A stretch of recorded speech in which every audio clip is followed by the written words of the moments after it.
Existentialism, Sartre versus Camus, the battle of two friends. Hi, I'm David, and welcome back to another deep dive into the world of philosophy. Sartre versus Camus, two giants of existentialism. Two men who were once close friends, but whose philosophical ideas eventually led them into a dramatic intellectual split. But what exactly caused this rift? And what does their philosophical battle reveal about the nature of existentialism itself? Let's begin by understanding what existentialism is and how Sartre and Camus fit into this philosophical movement. Existentialism is a philosophical school of thought that focuses on the individual's experience, freedom, and responsibility. Existentialist thinkers argue that life has no inherent meaning, and it is up to each person to create their own purpose and meaning through their choices and actions. The existentialist motto could be summed up as, existence precedes essence. This means that we are born first, and then we define ourselves through our actions, choices, and experiences. Jean-Paul Sartre and Albert Camus were two of the most prominent existentialists of the 20th century.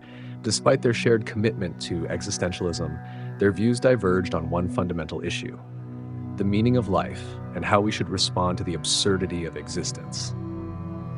Sartre, the French philosopher and playwright, was an ardent believer in human freedom and the idea that we are condemned to be free. For Sartre, the essence of human existence is found in our ability to make choices, to shape our own lives, and to take full responsibility for our actions. Sartre famously argued that we are condemned to be free, meaning that we are burdened with the responsibility of creating our own meaning and purpose in a world that provides no inherent meaning.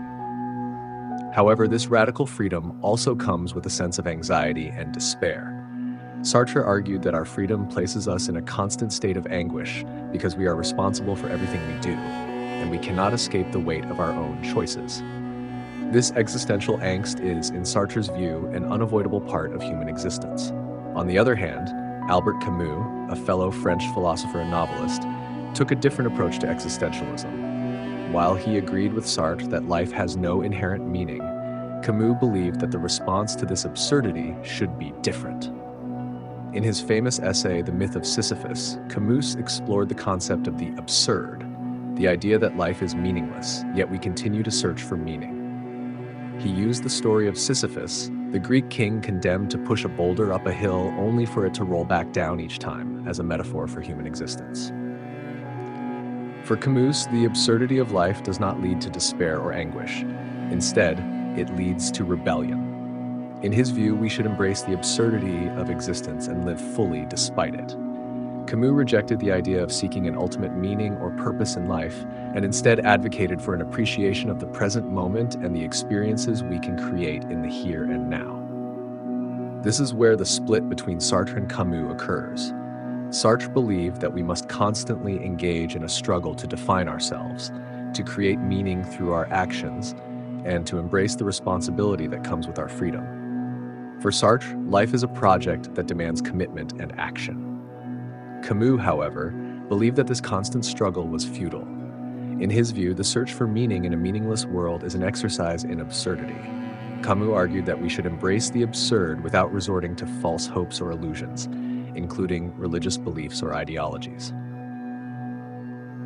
For Camus, the key to living authentically was to acknowledge the absurdity of existence and continue living without relying on external justifications for our existence. The key point of conflict between Sartre and Camus came down to their differing views on how to respond to the absurd. Sartre, with his commitment to existential freedom and responsibility, argued that we must create meaning through action. Camus, on the other hand, argued that we should embrace the absurd and continue to live fully without the need to search for ultimate meaning. So, what led to their personal and intellectual split? At the heart of the divide was their differing attitudes toward political engagement. Sartre, as a committed Marxist, believed that individuals should engage in political activism to fight for a better world, even if this meant supporting ideologies or movements that might be controversial. Camus, however, was more skeptical of political ideologies and was critical of both Marxism and the Soviet Union's totalitarian regime. He argued that political movements often lead to the same kind of oppression. They seek oppression they seek to overcome, and he felt that Sartre's political engagement was misguided. Their differing views on politics and the role of ideology in existentialism led to a rupture in their friendship, with Sartre accusing Camus of being politically naive, and Camus accusing Sartre of being a collaborator with oppressive political systems. Despite their personal break, both Sartre and Camus continued to be major figures in existentialism, and their ideas have had a lasting impact on philosophy and literature. Sartre's emphasis on freedom, responsibility, and action continues to shape existential thought, while Camus' focus on the absurd and the rebellion against meaninglessness resonates with those who reject traditional answers to life's big questions. So what can we learn from the battle between these two existential giants? Perhaps the most important takeaway is that existentialism, at its core, is about the freedom to define our own lives. Sartre and Camus may have disagreed on the best way to respond to the absurdity of existence, but they both believed in the power of the individual to choose their own path. Whether we embrace the responsibility of creating meaning through action, as Sartre suggested, or choose to live fully in the face of absurdity, as Camus recommended, the existentialist message remains the same. We are free to create our own meaning in a world that offers none. Thanks for listening. If you enjoyed this episode, don't forget to like and subscribe so you won't miss more philosophical deep dives into the minds of some of history's greatest thinkers.